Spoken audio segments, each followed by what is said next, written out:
ሰላም ጤና ይስጥልን ውድ የቻናላችን ተከታታዮች ፕሮግራማችን ቤተሰቦች ይህ አብዲራዋ ቲዩብ ነው። ፕሮግራማችንን ላይክ በማድረግ እንድትጀምሩ አዲስ ሆናችሁ ሰብስክራይብ በማድረግ ለዚህ ቻናል ቤተሰብ እንድትሆኑ ይህንን ፕሮግራም ደግሞ ከሀገር ውጭ የምታደምጡ የቻናላችን ተከታታዮች በሱፐር ስቲከር በሱፐር ቻት በሱፐር ታንክስ ድጋፍ እንድታደርጉ በአክብሮት እየጋበዝን ስለ ሊጉ መሪ አርሴናል እስካሁን ድረስ ባሳየው በሰባቱ ጨዋታዎች ጥንካሬ የተጫዋቾችን የግል ብቃት የቡድኑ ለውጥ ሚካኤል አርቴታ በዚህኛው ሳመር ስለተደረገለት ጥገናዊ ለውጥና የስኳድ ባላንሱን የማጠናከር ዴብዙ የተስተካከለበት መንገድ በርካታ ነጥቦችን ከዚህ በፊት አንስተን በተናጠልም እንደ ቡድንን ስለ አርሴናል ሰፊ ፕሮግራም መስራታችን ይታወሳል። ከቀናት በፊት ስለ ማርቲን ዙቢመንዲ ጠለቅ ያለ የሜዳ ውስጥ የተጫዋቹ እይታና አጫወት እንዲሁም ለሚካኤል አርቴታ ያበረከተው የተለየ የታክቲክ ልዩነት በአማካይ ስፍራ ስለፈጠረው አስደናቂ ብቃትና ከቶማስ ፓርቴ የተሻለበትን በርካታ ነጥቦችን አንስተን ተወያይተናል። እያንዳንዱ ዲፓርትመንት ላይ የተለያዩ ኳሊቲዎችን ከዚህ በፊት ስለ ኤበሪቼዜ ኖኒ ማዱዌኬ አዳዲስ ፈራሚዎችን ጨምሮ አንስተን ስለ ሊጉ መሪ ተወያይተናል። ነገር ግን በአርሴናል ውስጥ ደግሞ ስለሚስተዋሉ ሌሎች ጥንካሬዎች እስካሁን ድረስ በአብዛኛው ትኩረት ያደረግነው ማጥቃቱን መሰረት ያደረገ የቡድኑ እንቅስቃሴ በተለይ በዚህኛው የውድድር ዓመት አርሴናል ካለፉት 5 የውድድር ዓመት በተለየ መልኩ ስለ ዳይሬክት አታክ እንቅስቃሴ ከጨዋታ ጨዋታ ቡድኑ እያሳደገ የመጣው የራሱን ቅንጅት መልክ ያለው የማጥቃት እንቅስቃሴ አምና ካቻምና ያለፉትን 3 ሲዝን ሁለተኛ በወጣበት አጋጣሚዎች ሁሉ ሲቸገርባቸው የነበሩትን ዲፓርትመንቶችን በጥራትም በእንቅስቃሴም እንዴት እንዳሻሻለ በመጀመሪያ 7 ጨዋታዎች ያየነውን የሊጉ መሪ ጥንካሬ በስፋት አንስተን ተወያይተን ነበር።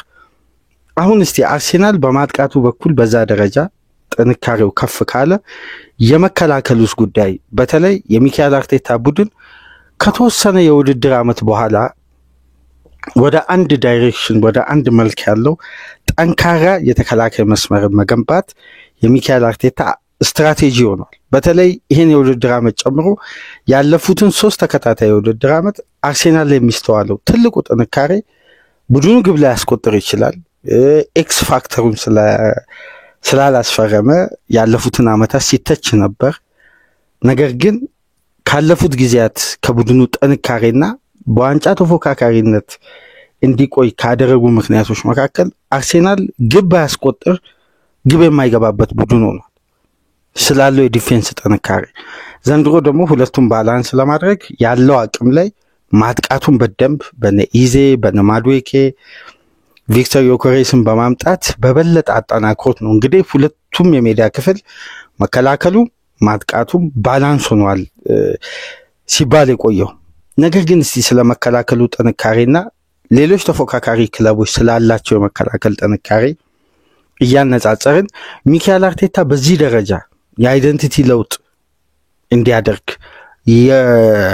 ያደረገውን ትላልቅ ውሳኔዎችን ደግሞ ወደኋላ መለስ ብለን እያስታወስን ወቅታዊ አርሴናል የመከላከል ጥንካሬን ደግሞ በተወሰነ መልኩ በሊጉ ላይ ስላለው ከፍተኛ አቅምና አሁን ደግሞ ትላልቅ ዘጋቢዎች እንደሚሉት ከሆነ ያ በ2005 ሪከርድ የሰበረው የጆዜ ሞሪኖ ጠንካራው የተከላካይ ክፍል ዲፓርትመንት ያዘውን ሪከርድ የሚካኤል አርቴታ ቡድን ወይ ሊጋራ ወይ ሊሰብር ይችላል ይላል። በዚህ ጉዞ የሚቀጥል ከሆነ እንዴት የሚለውን ጉዳይ ደግሞ አንስተን እንወያያለን። ምክንያቱም ጆዜ በጊዜው እንደምታስታውሱ በ95 ነጥብ የሊጉ ዋንጫ ሲያነሳ 15 ግብ ብቻ ነው ያስተናገደው። ከ15ቱ ክፍት ከነበረ እንቅስቃሴ የተቆጠረው 9 ግብ ነው። ይሄ ደግሞ አስደናቂ ቁጥር ነው። አርሴናል ገና ካሁኑ በ7 ጨዋታ ክፍት ከሆነ እንቅስቃሴ ያስተናገደው 1 ግብ ብቻ ነው። በወቅቱ ደግሞ ጆዜ በክፍት ከሆነ እንቅስቃሴ ቀደም ብሎ በነበሩት 10 ጨዋታዎች 2 ግብ ብቻ ነው ያስተናገደው። ስለዚህ አርሴናል ጥንካሬ ከወቅቱ ከነበረው የጆዜ የተከላካይ ክፍል ጥንካሬ የተሻለ ነው ማለት ነው። ነገር ግን ከዛም በኋላ ጆዜ በቀሪ 28 ጨዋታዎች ላይ በአጠቃላይ ያስተናገደው ግብ 13 ግብ ብቻ ነው። አርሴናል ገና ካሁኑ ክፍት ከሆነ እንቅስቃሴ አንድ ግብ ብቻ ካስተናገደ ይህን ደግሞ በአማካይ ስንቀይረው በውድድር ዓመቱ መጨረሻ 13.2 ግብ ብቻ ነው የሚያስቆጥረው ማለት ነው የሚያስተናግደው ክፍት ከሆነ እንቅስቃሴ። እስካሁን ድረስ ክሬት ከተደረገው ኤክስጂ ክለቦች ካደረጉት የማጥቃት እንቅስቃሴ ቡድኑ ከሚያስተናግደው ኢላማውን የጠበቀ ሙከራ በተጋጣሚ የመጫወቻ ቦክስ አርሴናል የሚነካቸው ኳሶች በእጥፍ ከፍ ብሎ በራሱ የመጫወቻ ቦክስ ደግሞ ተጋጣሚ የሚነካው ኳስ ቁጥር በእጅጉ ቀንሶ የተለያዩ የማጥቃትና የመከላከል ስትራቴጂው እንግዲህ የቡድኑ በበለጠ ያለፉት 7 ጨዋታ ጠንካራ ምልክቶች በብዛት ተስተውለዋል። እነዚህን ጉዳዮች እንግዲህ ነጥብ በነጥብ እያነሳን በዚህ ፕሮግራም እንወያያለን። ይሄን ጉዳይ ግን ሚካኤል አርቴታ እንዲወስን ያስገደደው የትኛው የቡድን ባህሪ ነው፣ የትኛው የሚካኤል አርቴታ ውሳኔ ነው የሚለውን እስቲ ከሱ መነሻ አድርገን እንወያይ። በተለይ በ2023-24 ደክላን ራይስን 105 ሚሊዮን ፓውንድ ከፍሎ ባመጣበት የውድድር ዓመት አንድ ጨዋታ ለሚካኤል አርቴታ የመጨረሻ ውሳኔ እንዲያስተላልፍ ምክንያት የነበረ ትልቅ ጨዋታ፣ ተጋጣሚው ትልቅ ባይሆንም አርሴናል አንድ ሞመንት በሜዳ ውስጥ ክሬት ያደረገበት ወይ አንድ ትልቅ አጋጣሚ የተፈጠረበትና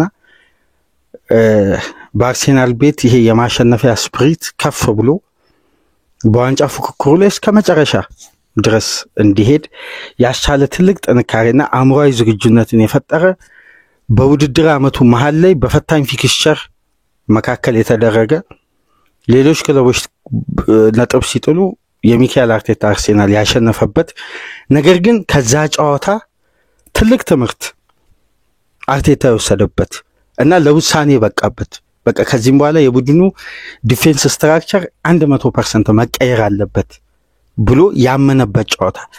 ነገር ግን እምነቱን የጀመረው በ2022-23 ነው፣ ያጠናከረው በ2023-24 ከዱባይ መልስ ቆይታ ነው። ታስታውሱ እንደሆነ ያኔ አርሴናል ዱባይ ቆይቶ ከመጣ በኋላ ተጋጣሚ በሰፊ የጎል ልዩነት ሲያሸንፍ ምንም ግብ የማያስተናግድ እንደምታስታውሱት በወቅቱ ለ7 ተከታታይ ጨዋታ አርሴናል ከሜዳ ውጪ ሲያሸንፍ የአማካይ ግብ የሚያስቆጥረው 3.9 ነበር። ሼፊልድ ዌድነስዴይ ሜዳ 5 የተለያዩ ክለቦች ሜዳ የሄደ 6 እነ ዌስትሃም ምናምን በቀላሉ ግብ ያስቆጥራል። ነገር ግን ግብ የማይቆጠርበት ቡድን ከዛም በኋላ በሂደት ቡድኑ ከፍተኛ ጥንካሬ ያብላላ የነዛ ተከላካዮች ቅንጅት እያደገ በዝውውር ደግሞ በነ ሪካርዶ ካሊፊዮሪ በተለያዩ ተጫዋቾች ያለፉትን 2 የውድድር ዓመት ደግሞ ተጠናክሮ የዘንድሮን ጨምሮ አሁን ካለፉት ጊዜያት ደግሞ በበለጠ ጥንካሬውም ዴብዙም ባላንስ ሆኖ ተስተካክሎ በጥሩ የመከላከል ስትራክቸር ሊጉን ጀምሯል። የማጥቃቱን የማናነሳው በበቂ ሁኔታ ያለፉትን ጊዜያት ስላነሳን ነው። እስቲ ስለ ተከላካይ ክፍሉ እናንሳ። በዋነኝነት ያ ጨዋታ እንግዲህ ከሉተን ታውን ጋር አርሴናል ከሜዳ ውጪ በሚያደርገው ጨዋታ እንግዲህ 3-1 የመመራት አድቫንቴጅ በእለቱ ተፈጥሮ ነበር። ከዛም በኋላ ከኋላ ተነስቶ ነው 4-3 ያሸነፈው። እንደምታስታውሱ 95ኛ ደቂቃ ወደ 96ኛ ደቂቃ አካባቢ ራይስ የመጨረሻ ኳስ ከማርቲን ኦዲጋርድ የተሻገረውን ኳስ በሄዲንግ ካስቆጠረ በኋላ ሚካኤል አርቴታ ለመጨረሻ ጊዜ በመረቡ ላይ የተቆጠረ 3 ግብ የዛን የውድድር ዓመት ነበር ለመጨረሻ ጊዜ። ከዛም በኋላ 3 ግብ አስተናግዶ አያውቅም። በአንድ ጨዋታ 3 ግብ የሚቆጠርበት የተከላካይ ስፍራ የሌለው ብቸኛ እንግሊዝ ክለብ እስካሁን ድረስ ያለው አርሴናል፣ ሊቨርፑልም ማንቸስተር ሲቲ 3 ግብ አስተናግደዋል በአንድ ጨዋታ። ይሄ ጥንካሬ ስናነሳ እንግዲህ ከዛን ጊዜ አንስቶ መሰረት የተጣለ ወጥ የሆነ የተከላካይ ክፍል ጥንካሬ ነበረው አርሴናል። ጠንካራ የነበረ በተለይ ራያ ሳሊባና ጋብሪኤል የፈጠሩ ቅንጅት ከግብ ጠባቂ እስከ ተከላካይ ያለው ቤን ዋይት የዛን የውድድር ዓመት የነበረው የቀኝ ፉልባክ አስተማማኝ ሚና፣ በግራ ፉልባክ በኩል ደግሞ እነ ቶሚያሱን ዚልቼንኮን ሮቴሽኑ ሰፊ ነበር። ሚካኤል አርቴታ ምናልባት ዘንድሮ ይሆናል ምናልባት በግራ ፉልባክ በኩል ገና የተሟላ ባክ ፎር አገኘው ብሎ ሊያምን የሚችለው ለተከታታይ ውድድር ዓመት በየዓመቱ የግራ ፉልባክ ተጫዋችን ሲያዘዋውር በቦታው ላይ አርኪ የሆነ ተጫዋች ወይም ዴብዝ እስካሁን ድረስ አላገኘም ነበር። ዘንድሮ አማራጩ ሰፊ የሆነ ካሊፊዮሪንና የአካዳሚ ተጫዋች የሆነው ሉዊስ ማይልስ ስኬሊን በቦታው ላይ ማግኘት ችሏል። እነዚህን ጉዳዮች ስንመለከት ሚካኤል አርቴታ ከ2023-24 ጀምሮ እያጎለበተው የመጣው ጠንካራው የተከላካይ ክፍል ነው። ዘንድሮ ድንገት ብቅ ብሎ የተገነባ አይደለም። እነዚህን ደግሞ የሚያሳዩ በርካታ ቁጥሮች አሉ። ነገር ግን የአርቴታ የተከላካይ ስፍራ ቅንጅትና ጥምረት አሁን በቡድን ውስጥ አርቴታ ሚናቸውን ቀይሮ ፖዚሽናቸውን ሲቀይር በጣም ለቡድን እንቅስቃሴ ፊት የሚያደርጉ ሲስተሞችን እያገኘ መጥቷል። አሁን ለምሳሌ አርቴታ ካዘዋወራቸው ተጫዋቾች ውስጥ አብዛኛውን ከተፈጥሯዊ ፖዚሽን ላይ ለውጥ ሲያደርግ ለውጥ ባደረጉበት ቦታ ላይ በአስተማማኝ ሁኔታ ማገልገላቸውን በየውድድር ዓመቱ ያስተዋልን። ለምሳሌ አርሴናል በደክላን ራይስን ሲያስፈርም የ6 ቁጥር ተጫዋች አድርጎ ነበር። ነገር ግን ራይስን አሁን አርሴናል በአብዛኛው የሚገለገለው የግራ 8 ቁጥር ወይ ከዙቢመንዲ ጋርም ከፓርቴ ጋር በደብል ፒቮት አማካይ ስፍራ ላይ እንዲጫወት ነው። ካይ ሃቨርት የ8 ቁጥር ተጫዋች ተደርጎ ነበር የፈረመው። ነገር ግን በፎልስ ናይን ቦታ አስተማማኝ የአርቴታ ተመራጭ ነው። ጁሪየን ቲምበር ሲፈርም የሴንተር ባክ ሚና ነው። አያክስም የምናውቀው ቦታውን ቀይሮ በቀኝ ፉልባክ አስተማማኝ ተጫዋች ሆነ። ሪካርዶ ካሊፊዮሪ የመሃል የሴንተር ባክ ተጫዋች ነው። በባክ ስሪ ለሚጫወት ቡድን ደግሞ የግራውን የመሃል ተከላካይ ስፍራ በመያዝ ከባክ ስሪ ሲስተም አንደኛው የግራው ተከላካይ ሆኖ ነው የሚጫወተው። አሁን በግራ ፉልባክ ቦታ አስተማማኝ ሆነ። ሉዊስ ኬሊ የአማካይ ስፍራ ተጫዋች ነው። የግራ 8 ቁጥር ወደ ግራ ፉልባክ ሲቀይረው አስተማማኝ ፉልባክ መሆኑን አሳየ። በፔፕ ውስጥ በማንቸስተር ሲቲ ቢቀየርም ግን አሌክሳንደር ዚልቼንኮ የአማካይ ስፍራ ተጫዋች ነው። ወደ ግራ ፉልባክ ቀይሮት በኢንቨርትድ ፉልባክ 2022-23 ለአርቴታ አስተማማኝ ፉልባክ ሆኖ አገልግሎ ነበር በዛን የውድድር ዓመት።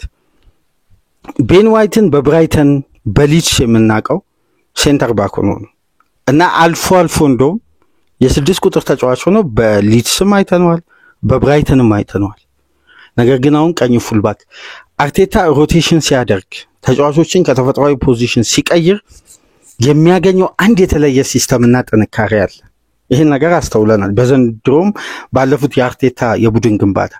ነገር ግን በ2022-23 ዋንጫ ካሳጣኝ ምክንያት ብሎ አርቴታ ከሚያስባቸው ጉዳዮች በ2023-24 ከዱባይ መልስ አጠናክሮ ሞክሮ አስተማማኝ ሆኖ እስካሁን ድረስ የቀጠለው የተከላካይ ስፍራ ጥንካሬ ነው።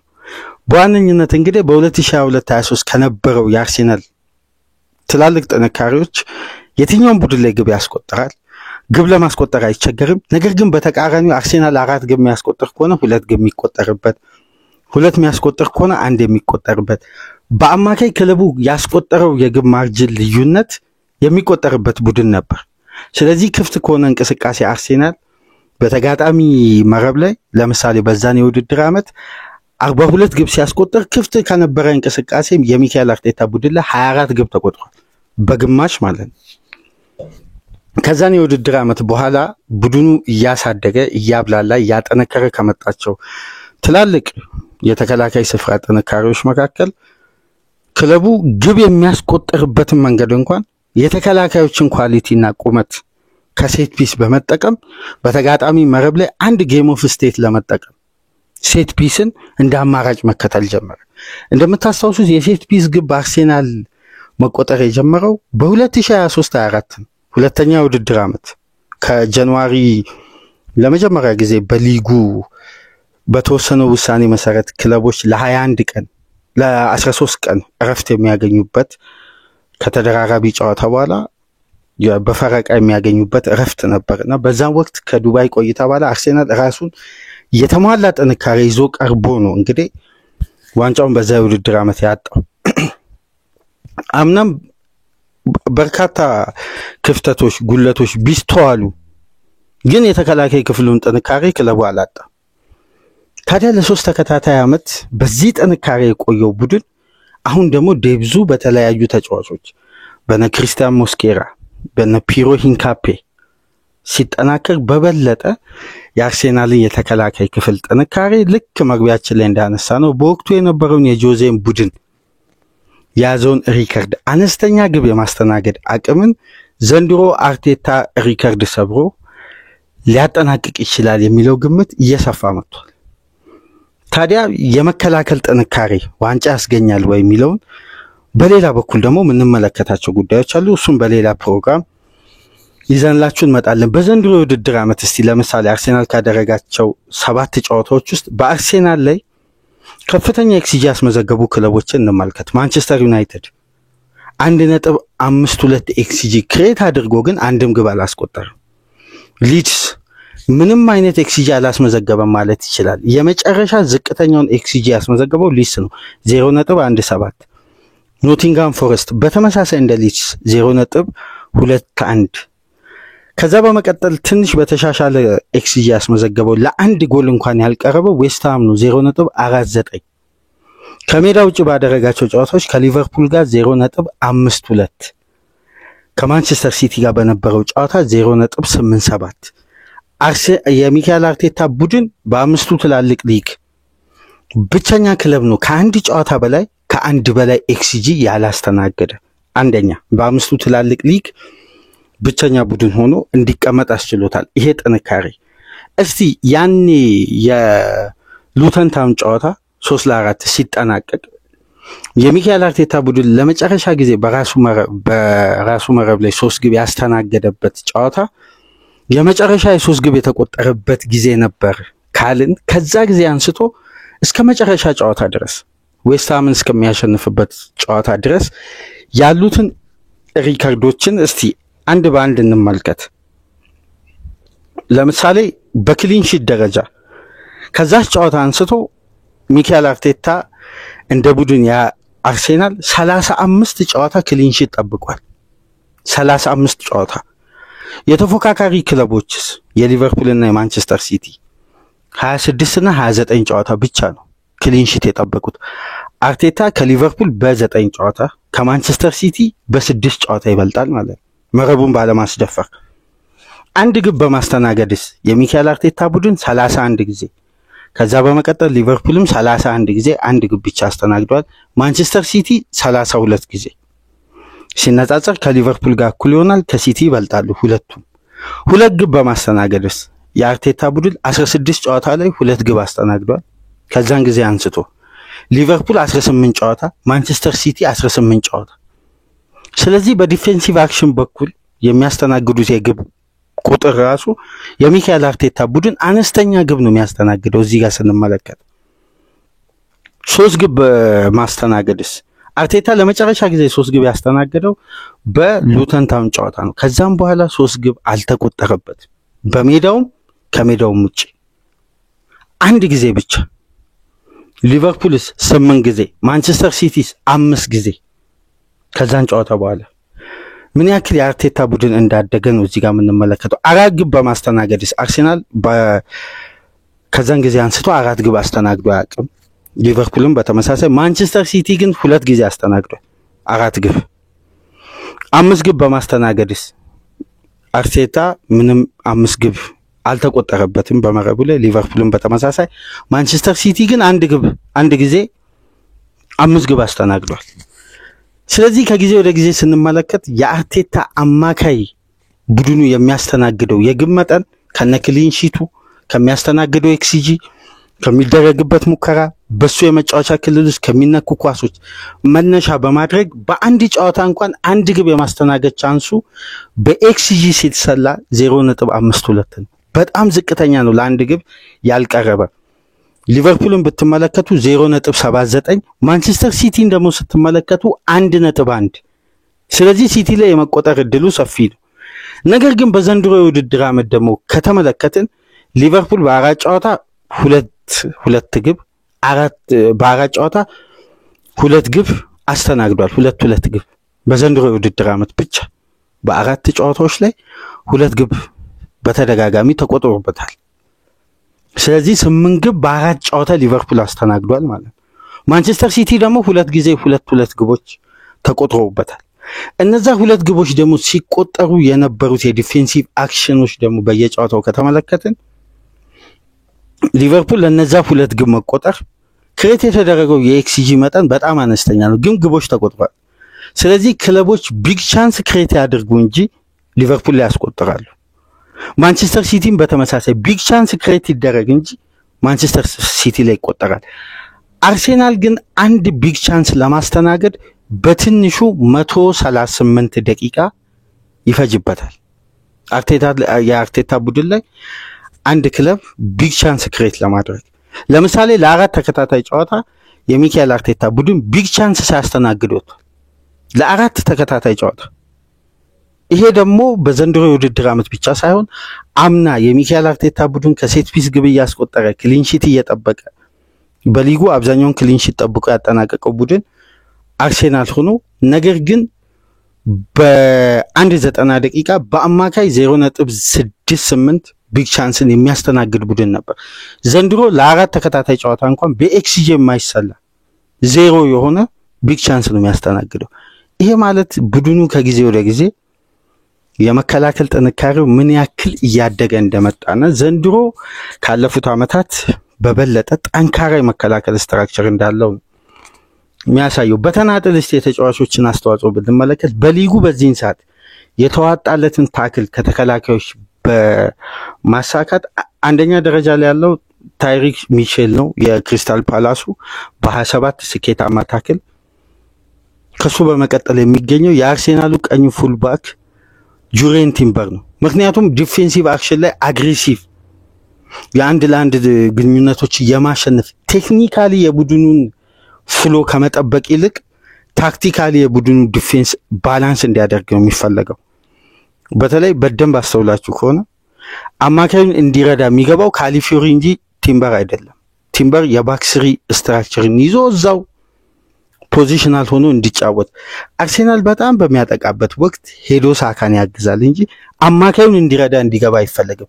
ምክንያቱም ፖሴሽኑን ከተሸነፈ ሁለት ተከላካዮችን በተናጥል የተጋጣሚ መጫወች ተጋጣሚ በሚመጣው የካውንተር ፕሬስ እንቅስቃሴ በጣም የቡድኑ የመከላከል ስትራክቸር ስለሚዛነፍ አርቴታ ቲምበርን በጭራሽ ኢንቨርት ፉልባክ አድርጎ መጠቀም አይፈልግም፣ በተለይ ቴክኒካሊ። ምክንያቱም በቦልኬርም በድሪብልም ጨዋታን በማንበብም በተለይ ለዳይሬክት አታክ የሚሆኑ ተሻጋሪ ኳሶችን ፓስ ለማድረግ የተሻለ የሜዳ ውስጥ እንቅስቃሴ ለማድረግ የካሊፊዮሪ ቴክኒክ በበለጠ ትልቅ ሚና ስለሚይዝ ማለት ነው። በዚህ ረገድ እንግዲህ የአርሴናል የመከላከል ጥንካሬ ካለፉት ጊዜያት አኳያ ስንመለከት በጣም ጠንካራ ነው። እሺ ከ2025 አንስቶ የፈረንጆቹ አዲስ ዓመት ከገባ በኋላ በጋራ ተጣምሮ በሊጉ በመጫወት ጠንካራ የመከላከል ስትራክቸር ያፈሩ ክለቦች ሁለት ናቸው፣ ሊቨርፑልና አርሴናል። በኩናቴና በቫንዳይክ በጋብሪኤልና በሳሊባ። እነዚህ ተከላካዮች ተጣምሮ በተጫወቱበት ጋብሪኤልና ሳሊባ ለምሳሌ ከ2025 ጀምሮ ከተመለከትን 16 የሊግ ጨዋታ ላይ ቋሚ ሆነው ተሰልፈዋል። ምክንያቱም ዘንድሮ ሳሊባ ተጎድቶ ጨዋታ አምልጦታል። አምና ጋብሪኤል የመጨረሻ 2 ወራትን በጉዳት አልተጫወተም። ስለዚህ በርካታ ጨዋታ በጥምረት በማድረግ ኩናቴና ቫንዳይክ የተሻለ ቁጥር አላቸው። ክፍት ከነበረ እንቅስቃሴ እነዚህ ተጫዋቾች አብሮ በተጫወቱበት ጨዋታ አርሴናል ያስተናገደው 5 ግብ ነው ከ16 ጨዋታ። ይሄን ደግሞ በኩናቴና ቫንዳይክ ጥምረት ላይ ብንመለከት 17 ግብ አስተናግደዋል በ25 ጨዋታ የዘንድሮውን ጨምሮ ማለት። ስለዚህ ክፍት ከሆነ እንቅስቃሴ በየጨዋታው ግቦችን በማስተናገድ በኩል ከተመለከትን አርሴናል 1.47 ግብ ያስተናግዳል፣ ሊቨርፑል 3.2 ግብ ያስተናግዳል ማለት። ይሄ በጣም ሰፊ ልዩነት አለ። ስለዚህ አርሴናል ላይ መቆጠር ቻንሱ በጣም ዝቅተኛ ነው። ሊቨርፑል ላይ መቆጠር ቻንሱ ክፍት ከሆነ እንቅስቃሴ በጣም ከፍ ይላል።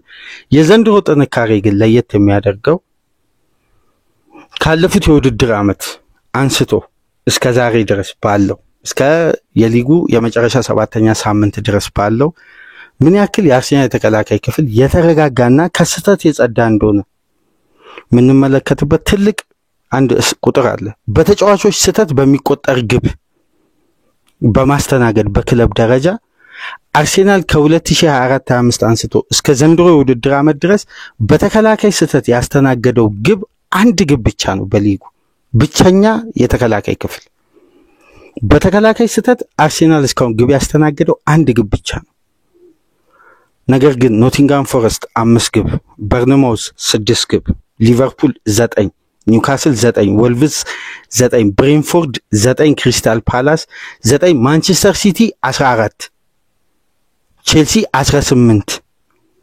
በተጫዋቾች ስተት በተለይ በአብዛኛው በዲፌንደሮች ስተት በራሳቸው መረብ ላይ ግብ በማስተናገድ አርሴናል ከአምና የውድድር ዓመት አንስቶ እስከ ዘንድሮ ድረስ አንድ ግብ ብቻ ነው ያስተናገደው በተከላካይ ስተት በራሱ ተጫዋች ስተት በራሱ መረብ ላይ የተቆጠረበት ታዲያ በእነዚህ በኩል ደግሞ በጣም አግሬሲቭ በመሆን ደግሞ ፓስ ፔር ዲፌንሲቭ አክሽን የሚባለው ስታት ደግሞ የክለቦችን ጥንካሬ በእጅጉ የሚያሳይ ይሄ በዲፌንሲቭ አክሽን የተጋጣሚን እንቅስቃሴ የሚመክቱበት ከኳስ ጋር ያለ ኳስ እንቅስቃሴ መካከል በርንማውዝ ለምሳሌ 9.7 ፓስ ፔር ዲፌንሲቭ አክሽን በማስመዝገብ በሊጉ አንደኛ ነው ካምና ጀምሮ በይቅርታ በዘንድሮ በ2025-26 የውድድር ዓመት አርሴናል ሁለተኛ ላይ ነው የሚገኘው 9.99 ብቸኛ ሁለተኛ ቡድን ከዛም በኋላ ያሉ ክለቦች ሁሉም ከ11 እና ከዛ በላይ ነው ፓስ ፔር ዲፌንሲቭ አክሽን ያስመዘገቡት ይሄ ማለት ደግሞ የአርሴናልን የመከላከል ጥንካሬ በበለጠ ጠንካራ ያደርጋል እስቲ ለተጋጣሚ ራስን በመፍቀድ በራስ የመጫወቻ ክልል ተጋጣሚ መጥቶ የሚነካቸው ኳሶች በዘንድሮ የውድድር ዓመት ጥንካሬ ካየን አርሴናል አንደኛ ላይ ነው የሚቀመጠው ያውም የአርሴናል ቁጥር በጣም ዝቅተኛ ነው በሰባት ጨዋታ በድምሩ አርሴናል በ2025-26 በራሱ የመጫወቻ ቦክስ ውስጥ ከፍተኛ ኳስ የተነካው 104 ኳስ ነው በድምሩ በሰባት ጨዋታ ማለት ነው ነገር ግን እነዚህን ሰባት ጨዋታዎች ደግሞ ለያይቶ ማየት ያስፈልጋል በዋነኝነት በአርሴናል የመጫወቻ ቦክስ ውስጥ ከፍተኛ ኳስ የነካው ቡድን ማንቸስተር ዩናይትድ በመጀመሪያ ጨዋታ ከፍተኛ ኤክስጂ አርሴናል ላይ ክሬት ያደረገው ማንቸስተር ዩናይትድ ነው ከፍተኛ ሙከራ አርሴናል ላይ ያደረገው ክለብ ማንቸስተር ዩናይትድ ነው 23 ሙከራ ከፍተኛ ኢላማውን የጠበቀና ደግሞ ትላልቅ ቻንሶችንም ክሬት ያደረገው ማንቸስተር ዩናይትድ ነው 9 ኢላማውን የጠበቀ ሙከራ በሁሉም ረገድ የአብዛኛውን ቁጥር አርሴናል ላይ አሁን የሚወጡ ስታቶችን በአብዛኛው 42% የተሸከመው ቡድን የመጀመሪያ ጨዋታ አርሴናልን በእጅጉ የፈተነው ማንቸስተር ዩናይትድ ነው ከዛም በኋላ ያሉ ጨዋታዎች ላይ አርሴናል በየጨዋታው እያደገ የመጣው ጥንካሬ የመከላከሉ በተቃራኒው ዘው በማጥቃቱ ግብ ማስቆጠሩ ማጥቃቱን ሰፋ አድርገን አንስተናል በተለያዩ ፕሮግራሞች ወደኋላ መለስ ብላችሁ መመልከት አሁን ግን የቡድኑ ጠንካራው ካራክተር የሆነው የተከላካይ ስፍራ እንቅስቃሴ ላይ ነው ይሄ ፕሮግራም የሚያተኩረውና በሊጉ 104 ኳስ በራሱ የመጫወቻ ክልል የተነካበት ብቸኛ ክለብ አርሴናል ነው በሊጉ ብቻ አይደለም በአምስቱ ትላልቅ ሊጎች አንደኛ ነው ከሱ በመቀጠል የሚገኘው የማሲሚሊያኖ አሌግሪ ኤሲ ሚላን በጣም ሶሊድ የሆነ መከላከል ስትራክቸር ከዛ በመቀጠል በሊጉ እንግዲህ ቼልሲ ነው 140 ኳስ ከዛ በመቀጠል ኒውካስል ነው 149 ምክንያቱም ከሜዳ ውጪ ግብ አላስቆጠረም ግብም አላስተናገደም የኒውካስል አሁን ሰሞነኛው ባህሪ ይሄ ሆኗል አያስቆጥርም አይቆጠርበትም እንደገና ሊድስ ዩናይትድ 149 ማንቸስተር ሲቲ 6ኛ ላይ ነው የሚገኘው 154 ኳስ በራሱ የመጫወቻ ክልል ተነክቶበታል የሊጉ ሻምፒዮን ሊቨርፑል ደግሞ 162 10ኛ ላይ ነው የሚገኘው ስለዚህ በመከላከሉ ስትራክቸር በኩል አርሴናል ምን ያክል ርቀት ያ ማለት የ56 57 ኳስ ልዩነት ማለት ነው በሊቨርፑልና በአርሴናል መካከል ለምን ወደ 63 ኳስ አካባቢ ነው ልዩነቱ 63 ኳስ ማለት ደግሞ በአማካይ እስቲ አውጡት ይሄን ቁጥር ለምሳሌ ወደ 3 ጨዋታ ብታውጡ ሊቨርፑል በአማካይ በቀጥታ 20 ኳስ በሚያስተናግድበት ወቅት በራሱ የመጫወቻ ቦክስ ተጋጣሚ ጫና በሚፈጥርበት ሰዓት አርሴናል የሜዳ ክልል ውስጥ አንድም ታች አይነካም ማለት ነው ይሄ ከባድ ነው በሊጉ ግብ ለማስተናገድ በጣም ሩቅ ከሆነ ክለቦች መካከል አንዱና ብቸኛው ከ19ኙም ክለብ ከ20ም ክለብ አርሴናል ብቻ በተናጠል ሊወጣ ይችላል። እንዲህ አይነት የጥብቅ የሆነ የመከላከል ስትራክቸር ማለት ነው። አርሴናል እኮ ከፍተኛ የሎ ብሎክ ቡድን ሆኖ አይደለም። በነገራችን ላይ የሎ ብሎክ ቡድን ነው ለማለት በሚቸገር ሁኔታ የአርሴናል ሃይላይን ለምሳሌ በሊጉ ከሚገኙ የተከላካይ ስፍራ ሃይላይኖች ብዙም ልዩነት የለውም። ሊቨርፑል 30 ሜትር ይወጣል ዘንድሮ ከራሱ የመጫወቻ ክልል። ሲቲ እንደውም ወደ ኋላ ተስቦ 26 ሜትር ወደ ራሱ የመጫወቻ ክልል አፈግፍጎ ዘንድሮ እንደሚጫወት ተመለከትን። በፔፕ ጋርዲዮላ የእግር ኳስ ዘመን ወደ ራሱ የመጫወቻ ክልል 26 ሜትር ተስቦ አያውቅም። የጋርዲዮላ ቡድን ከየትኛውም ክለብ መነሳት ትችላላችሁ 26 ሜትር ወደ ራሱ የመጫወቻ ክልል ገባ ብሎ ቢልድ አፕ አይመራም። ሲያጠቃ እንኳን አንዳንድ እንቅስቃሴዎችን እናስታውሳለን እኮ የጋርዲዮላ የ2021-22 ቡድን እኮ በሃይላይን የሚጫወትበት እንቅስቃሴ ያሁኑ ባርሳ የሚወስደው ሪስክ አይነስ ወደ 36-37 ሜትር ከራሱ የመጫወቻ ኤሪያ ወጥቶ የሚጫወት ቡድን። አማካይና ተከላካይ እኮ አይለይም እና ሁለቱ ፉልባኮች ኦቨርላፕ በማድረግ ደግሞ ተጋጣሚ መጫወቻ ቦክስ ውስጥ እየገቡ ከፍተኛ ጫና ይፈጥራሉ። ለዛ እኮ ነው የፔፕ ጋርዲዮላ ቡድን የሞመንት ኦፍ ትራንዚሽንን ማይወደው ፈጣን ሽግግር። ለዛ ነው አጭር የሽግግር ፓሶችን ተጠቅሞ በፍጥነት ተጋጣሚ ቦክስ ከገባ በኋላ በነዛ ክላስ ባላቸው ተጫዋቾች ግብ በቀላሉ የሚያስቆጥረው። ነገር ግን የጋርዲዮላን ቡድን ለማሸነፍ ከአጭር ሽግግር ፈጣን ሽግግርና ይሄ ደብል አፕ የሚያደርጉ አንዱን አማካይ ለሁለት የሚያገኙ ክለቦችና አማካይ ስፍራ ላይ ከፍተኛ ኦቨርሎድ ፈጥሮ አጥቂ የሚያጎደል ቡድን ሁሌም የፔፕን ቡድን ያሸንፋል። ለዛ ነው የክሎፕ ሊቨርፑል ሁሌም በማንቸስተር ሲቲ ላይ ብልጫ የሚወስደው። የአጥቂ ትርፍ የሚሆን የአጥቂ ክፍል ተጫዋች የለው። አማካዩ ላይ ኦቨርሎድ ይፈጥራል። እነ ፋርሚኒዮ ተመልሰው ከነ ዋይናልደም ሄንደርሰን ፋቢኒዮ ጋር ከፍተኛ አማካዩን ጫና ሲፈጥር የፔፕ ቡድን ለትራንዚሽን ይጋለጣል። ያኔ ግብ ለማስተናገድ ይቃረባል ማለት ነው። አርሴናል እንዲህ አይነት ሪስኮችንም ጭምር የሚወስድ ነው። በሃይላይን ወደ 32-33 ሜትር ከራሱ የመጫወቻ ክልል ወጣ ብሎ ይጫወታል። የአርሴናል ግን ትልቁ ጥንካሬ ቡድኑ መጀመሪያ ሚካኤል አርቴታ የገነባበት አይደንቲቲ ሪከቨሪና ያለ ኳስ ያለውን ወርክ ሬት በደንብ አብላልቷል። አሁን የአርሴናል ቡድን ትልቁ አቅም ምንድነው? ያለ ኳስ ስፔሶችን ፕሬስ ያደርጋል። በማንቱማን ፕሬሲንግ ደግሞ ዱዌሎችን ያሸንፋል። ቻርጅ በማድረግ ተጫዋቾችን ይሄ ከፋውል በጸዳ አግሬሲቭ እንቅስቃሴ ማድረግ ይችላል። ቦል ሪከቨሪው አስደናቂ ነው። ፖዚሽን ሪከቨሪው ፖሴሽኖችን ወዲያው ሎስ የሚያደርግ ቡድን አይደለም። ለዛ ሃይላይን ሪስክ ቢወስድም ሪከቨር ለማድረግ አይቸገርም። ምክንያቱም የቡድኑ ስትራክቸር ለትራንዚሽን ክፍት ስላልሆነ። ይሄ ጉዳይ ደግሞ የቡድኑ የተጠናከረ የመከላከል ባላንስ እንዲስተካከል አስችሎታል። በበለጠ ደግሞ ዘንድሮ አርሴናል ኮምፓክት ሆኖ ሲከላከል አላስተዋልነው እስካሁን ድረስ ባለው። እንደውም ሲያጠቃ ነው ወጥቶ ምናስተውል። ግን ከኳስ ጋር ኮምፓክት እንዲሆን ደግሞ ያስቻለው የማርቲን ዙቢመንዲ እይታ፣ ፓስ፣ የቡድን ባላንስ አጠባበቅ ለቡድን አጋሮቹ በበቂ ሁኔታ የኳሱን ፍሎ የሚጠብቅበት ተከላካዩ እንዳብነው ሳይደናበር በአግባቡ ፓስ ሲኩዌንሱ በተዋጣለት መልኩ እንዲያደርግ ማስቻሉ ነው እና እዚህ ላይ ደግሞ ካሊፊዮሪ ተጨመረ። ከሶስቱም ተከላካዮች በኳስ ቴክኒክ የላቀው ተጫዋች። አንደኛ ቪዥኑ ይለያል፣ ሁለተኛ ደግሞ ከራሱ የመጫወቻ ክልል ሆኖ ዳይሬክት አታክ ማጥቃት እንቅስቃሴዎችን ያስጀምራል። ላይን ብሬኪንግ ፓሱ ደግሞ ለነ ኢዜ፣ ለነ ኦዲጋርድ፣ ለነ ራይስ የተሟላ ነው። ዊንጉን ባላንስ ያደርጋል። ተከላካዮችን በኳስ ነፃ ያወጣል።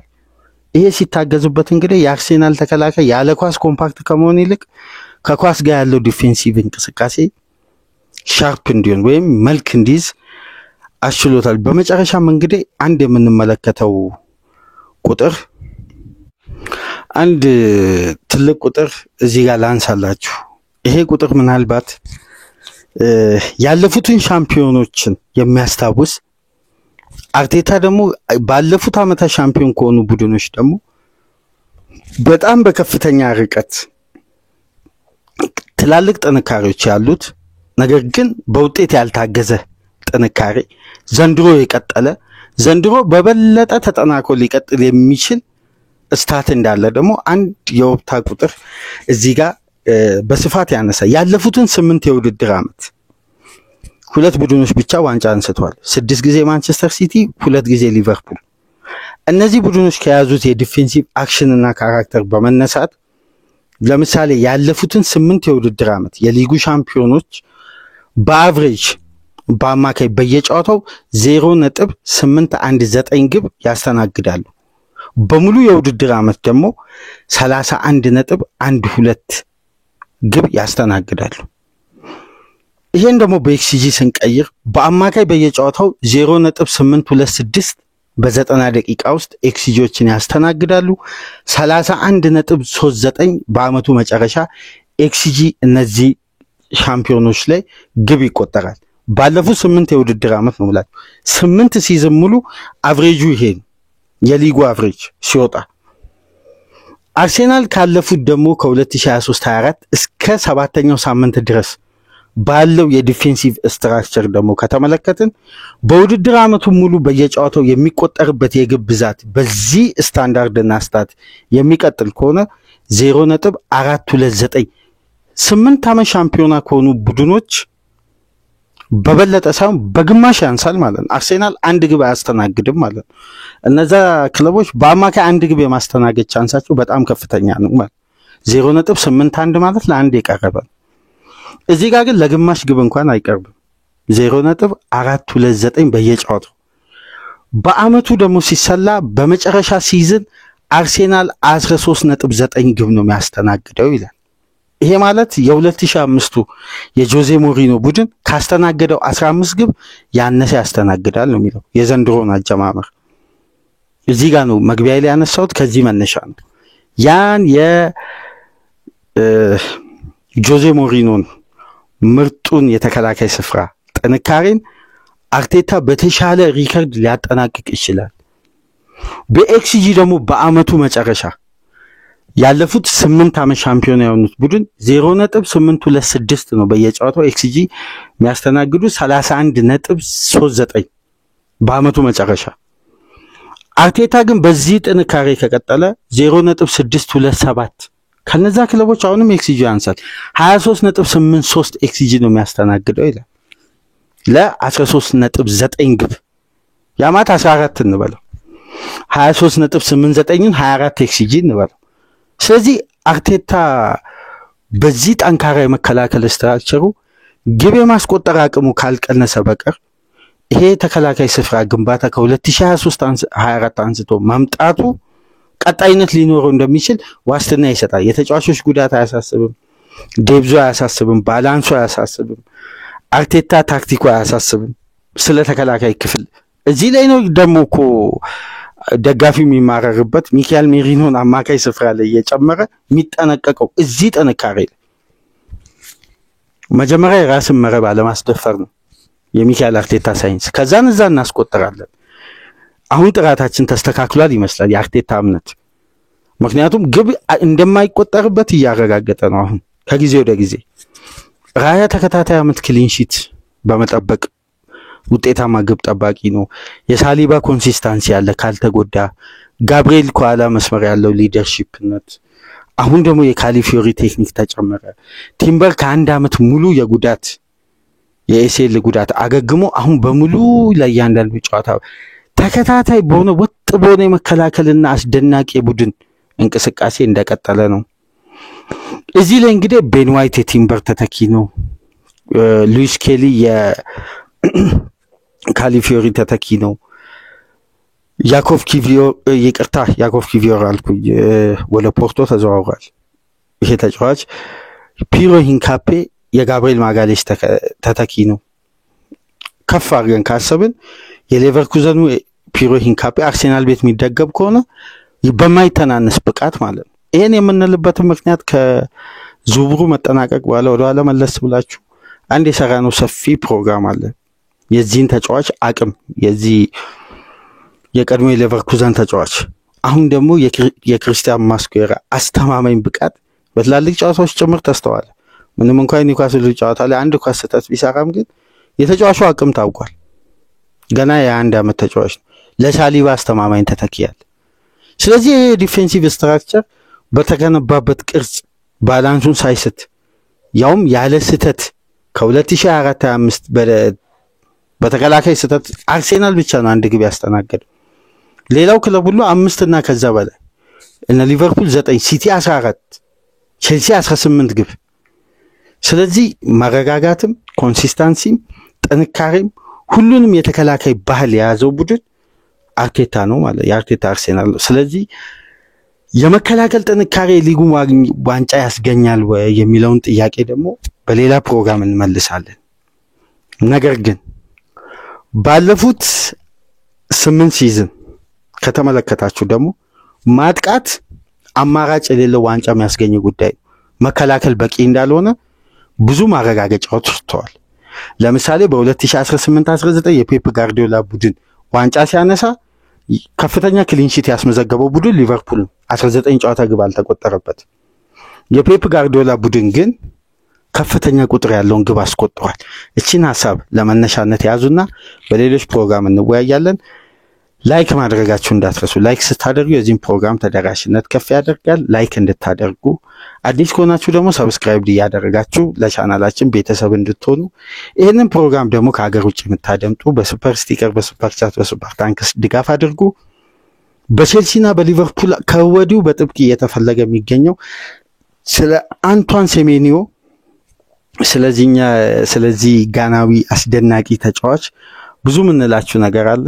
እስቲ በሴሜኒዮ ፕሮግራም እስከምንመለስ ይሄን ሐሳብ እያደመጣችሁ ጉዳዩን እያብላላችሁ ማጥቃት ውስጥ እንዴት ይሆናል በሚለው ጉዳይ ደግሞ የምንነጋገርበትን ፕሮግራም ይዘላችሁ እንመጣለን። የማስታወቂያ